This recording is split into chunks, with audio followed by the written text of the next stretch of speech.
안녕하십니까, 필름밍의 KBG입니다. 어느 나라든 영화 감독을 꿈꾸는 학도들이 장편 영화나 단편 영화를 연출하는 일은 상당히 힘든 일입니다. 왜냐하면 영화를 만드는 작업 자체도 까다로운 것은 물론이거와 장편 같은 경우는 한 영화에 드는 제작비가 어마어마하거든요. 제가 알기로 감독으로 데뷔하는 방법 중 제작사의 눈에 띄어 데뷔하는 방법은 크게 두 가지가 됩니다. 하나는 좋은 시나리오를 써서 제작자의 눈에 띄어 투자를 받거나, 또 하나는 단편 영화를 겁나 잘 만들어 제작사의 눈에 띄거나, 둘 다 힘든 건 매한가지입니다만, 여튼 오늘은 두 번째 방법인 단편에서 장편 영화로 발전된 영화들을 소개해보려고 합니다. 단편의 짧은 이야기를 1시간 이상의 영화로 만드는 것은 상당히 힘든 일입니다. 바로 단편과 장편의 명확한 차이점인 시나리오의 호흡법이 완전히 다르기 때문이죠. 다시 말하자면 이야기를 풀어내가는 방식에 차이가 있습니다. 장편으로 발전시키면 가득이나 짧은 단편의 이야기가 늘어나게 되고요, 이야기의 반복성이 증가하게 되겠죠. 그렇기 때문에 어떤 영화든 지루해질 수밖에 없습니다.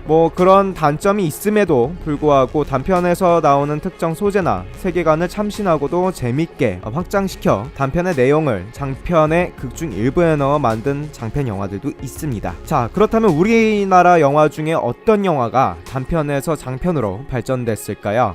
검은 사제들이 아주 대표적입니다. 장제원 감독의 12번째 보조사제라는 영화가 장편 영화로 만들어졌죠. 장편 영화를 데뷔한 감독들이 가끔 영화제에서 상을 받고 싶으면 SF나 판타지를 연출해라 라는 말을 합니다. 이게 무슨 말이냐면, 한국 영화에 많이 만들어지는, 즉 주류 영화 장르가 있는 반면에 그렇지 않은 비주류 장르도 있습니다. 만들기 힘든 장르, 그러니까 SF나 판타지를 말하는데요. 12번째 보조사제처럼 오컬트 장르 또한 비주류에 속하는 편입니다. 솔직히 이 영화를 보고 놀랬던 것이 한국 단편 중 엑소시즘 영화를 봤다는 점이었고요. 거기에 모자라서 이 장르를 티눈 없이 잘 소화한 단편을 보고 더 놀랐습니다. 그래서 그런가요? 이 단편의 수상 경력 엄청 화려합니다. 물론 단편 영화의 퀄리티나 연출적인 측면 또한 훌륭하죠. 단편과 장편의 차이점이 있다면 주인공의 트라우마가 다릅니다. 장편 같은 경우에는 동생이 겪는 어떤 사건을 주인공이 보고 트라우마가 생기게 됩니다. 그러나 단편은 주인공이 본인이 직접 겪는 트라우마이죠. 바꾼 이유에 대해서 나름의 추측을 해보자면 단편의 트라우마가 조금 자극적이고 이대로 가다가는 살짝 19금 관람으로 판정을 받을 수 있기 때문에 바꿨을 것이다 라는 추측을 해볼 수 있을 것 같습니다. 외국에도 영화제를 휩쓴 단편 영화도 있습니다. 썬댄스 영화제에서 주목을 받고 장편으로 만들어진 영화 위플래시입니다. 다미엔 차젤레 감독의 위플래시는 19회차의 촬영을 끝냈고요. 후반 작업부터 영화제 내기까지 10주밖에 걸리지 않았다고 합니다. 이거는 단편이 아니라 장편의 제작 과정을 말씀드린 거예요. 단편 위플래시는 장편 위플래시로 발전시키기 위해 만들어졌습니다. 원래는 장편으로 만들려고 했습니다만 제작비가 부족했기에 투자 목적을 띄고 단편으로 먼저 만들어진 경우인데요. 이런 방식으로 장편을 만든다면 아무래도 투자자들에게 쉽게 작품 설명을 할 수 있는 기회를 얻겠죠. 그리고 감독의 연출 방식과 홍보까지 노릴 수 있어서 투자를 받는데 유리했을 것 같습니다. 그래서 그런가요? 단편의 모든 내용과 배경, 심지어 컷 구성까지도 거의 똑같습니다. 장편의 위플래시를 보면 단편의 확장판이라는 개념보다는 우리가 흔히 SNS에서 보는 이 영화의 명장면 하고 나오는 클립 등을 보는 듯한 느낌을 많이 받을 수 있습니다. 제가 추측해보건대 다미엔 차질레 감독은 장편 시나리오를 먼저 쓴 상태에서 어떤 부분을 단편화시키는 것이 가장 효과적일까에 대해서 많은 고민을 했을 것 같습니다. 물론 그의 선택은 아주 효과적이었습니다. 블레처와 앤드류의 첫 합주 장면을 갖고 단편 영화로 만들었으니까요. 장편을 보신 분들 또한 영화의 명장면으로 많이 꼽는 부분이기도 합니다. 조금 다른 방식으로 단편에서 장편으로 발전되어진 경우도 있습니다. 피터 잭슨이 제작에 참여한 영화이자 SF 영화계의 한 획을 기은 디스트릭 9입니다. 이 영화는 닐 브롬캄프 감독이 만든 작품입니다. 앞서 말씀드렸다시피 조금 다른 방식으로 단편을 대중들에게 선보였습니다. 바로 유튜브로 말이죠. 단편 얼라이브 인 요하네스버그는 무료로 영화를 올려 명성을 쌓은 단편인데요. 디스트릭 9을 만들 당시 닐 브롬캄프 감독은 신인 감독이었죠.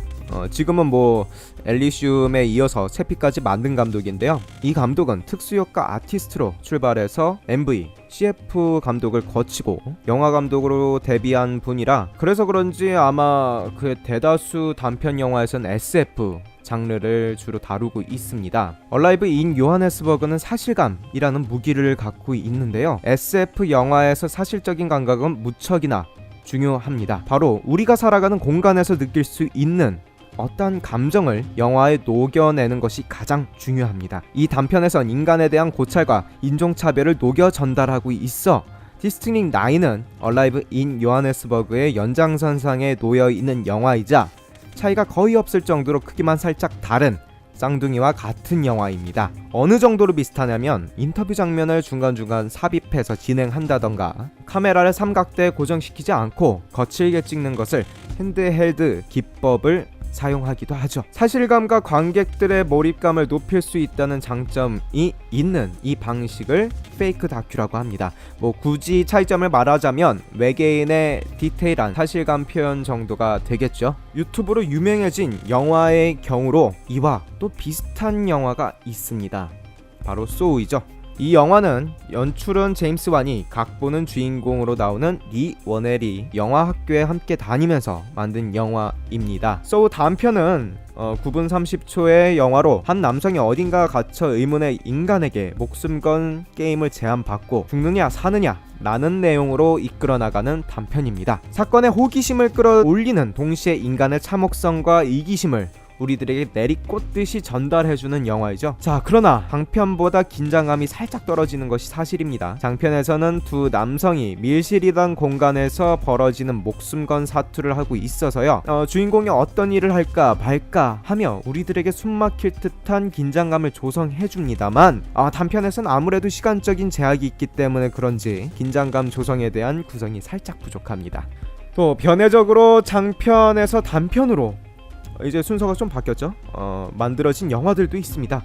거의 뭐 이런 영화 같은 경우는 팬서비스 형식으로 만들어지는 경우가 많은데요.